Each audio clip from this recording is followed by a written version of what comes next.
வாழ்க வையகம், வாழ்க வையகம், வாழ்க வளமுடன்.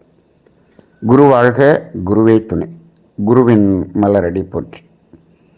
சிந்தனையை, உடல் நலத்தை சீரமைத்து உய்வித்த குருவே வாழ்க.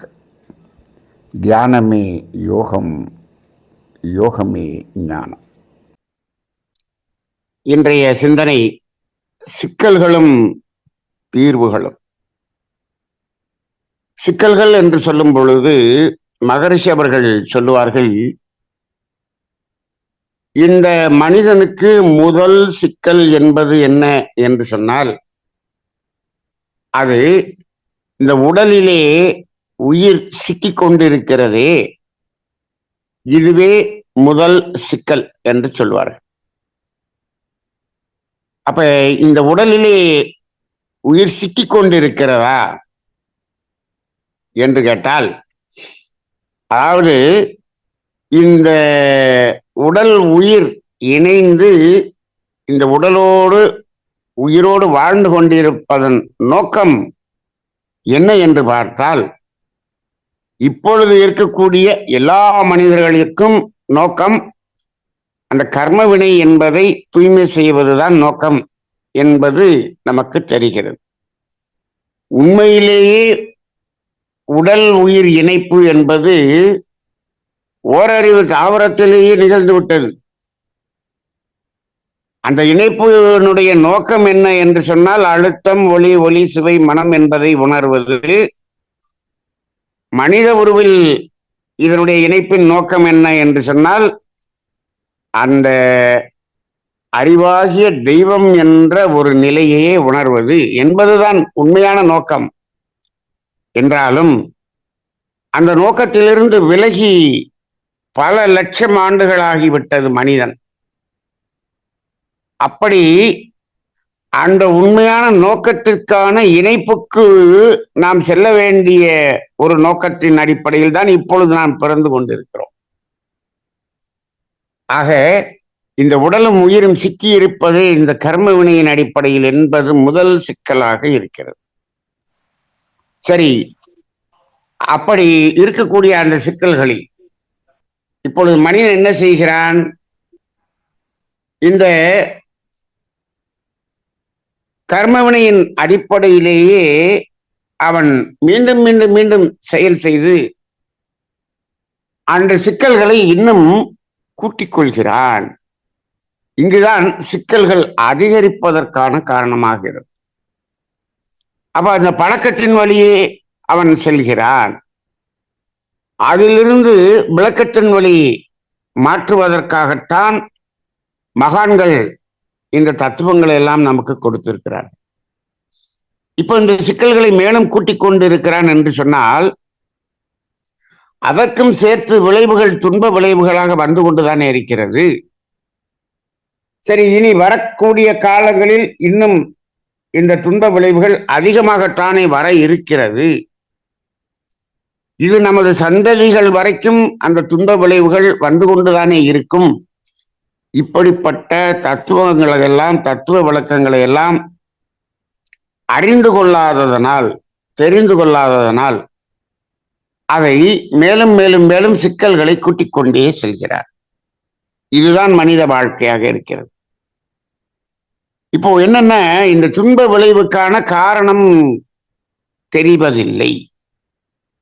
வாழ்க்கையில் துன்பம் இருக்கிறது, இதற்கு என்ன காரணம், யார் காரணம் என்ற ஒரு அறியாமை என்பது இப்பொழுது சமுதாயத்தில் அதிகமாக இருக்கிறது. அப்ப என்ன சொல்றான்? இந்த துன்பத்தை கொடுத்தது இயற்கை, இறைவன் என்று சொல்லிவிடுகிறார். ஆனால் ஒவ்வொரு துன்பத்துக்கான காரணம் நாமத்தான் இருக்கிறோம் என்பதை உணரவில்லை.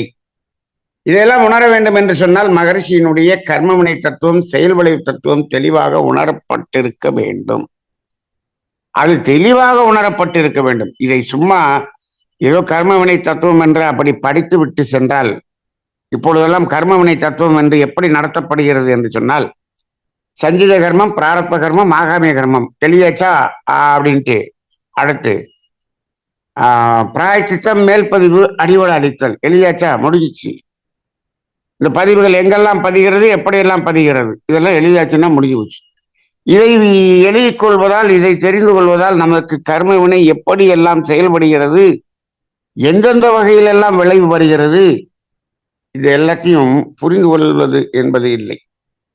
ஆக இந்த அடிப்படையில் இது தெரிந்து கொள்ளாததனால் மனிதன் இப்பொழுது சிக்கல்கள் கூடிக்கொண்டிருப்பதை பார்க்கிறோம். அதற்கு இன்னும் ஒரு காரணம் என்ன என்று சொன்னால், எதிர்பார்ப்பு என்பது ஒரு காரணம். எதிர்பார்ப்பின் அடிப்படையில் தான் சிக்கல்களை கூட்டிக் கொள்கிறான். எதிர்பார்ப்பு என்றால் என்ன?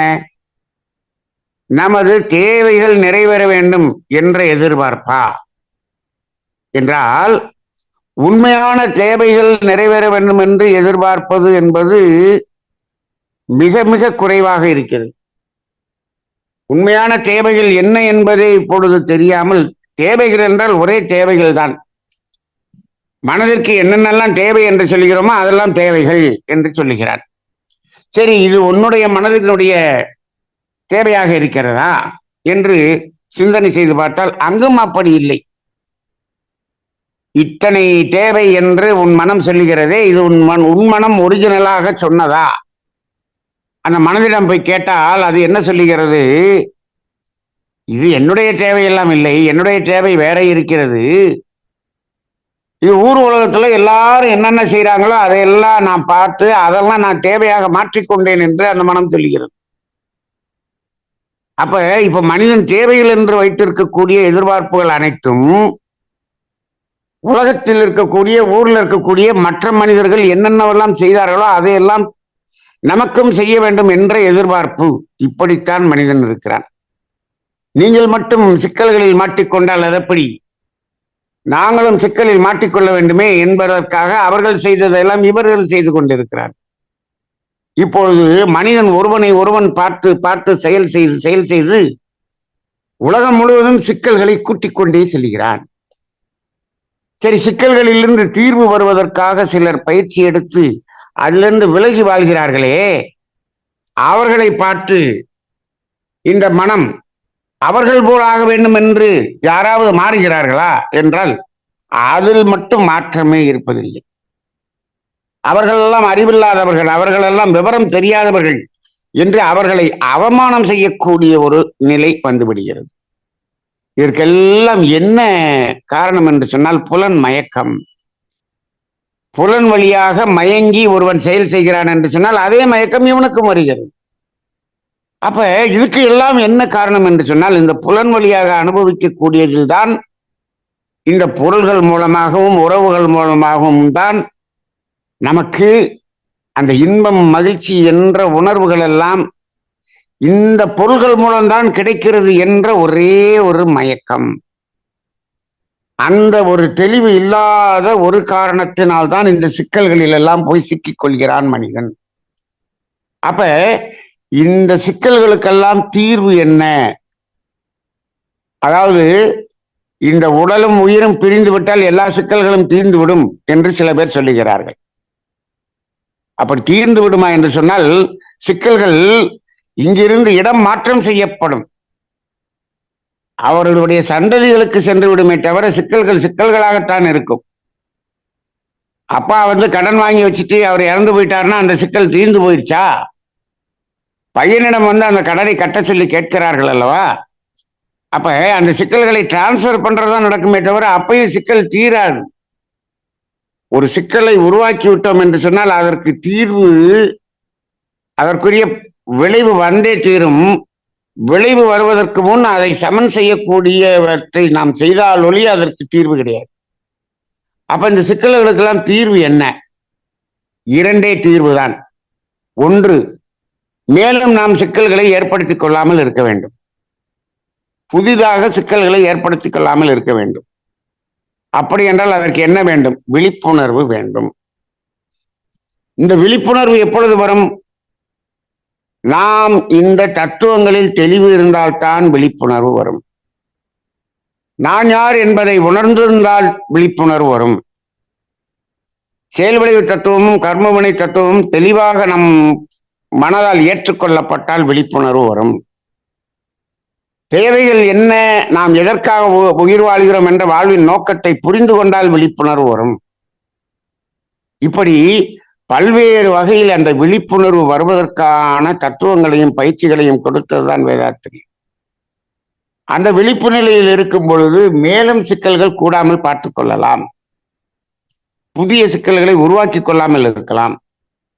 அதன் பிறகு இந்த இருக்கக்கூடிய சிக்கல்களுக்கு தீர்வு என்ன என்று சொன்னால், அந்த கர்ம வினைகளை சமன் செய்து அந்த விளைவுகள் வராமல் அதை தடுக்கக்கூடிய மேல்பதிவு என்ற செயல்களை செய்து, அப்ப என்ன ஆகும்னா, இந்த பெறுதல் என்ற ஒரு நிலையிலிருந்து விடுதல் என்ற நிலைக்கு, கொடுக்கும் தன்மைக்கு, அதாவது எடுக்கும் தன்மையிலிருந்து கொடுக்கும் தன்மைக்கு யார் மாறுகிறார்களோ அவர்கள் இந்த சிக்கல்களில் இருந்து தீர்வு காண முடியும்.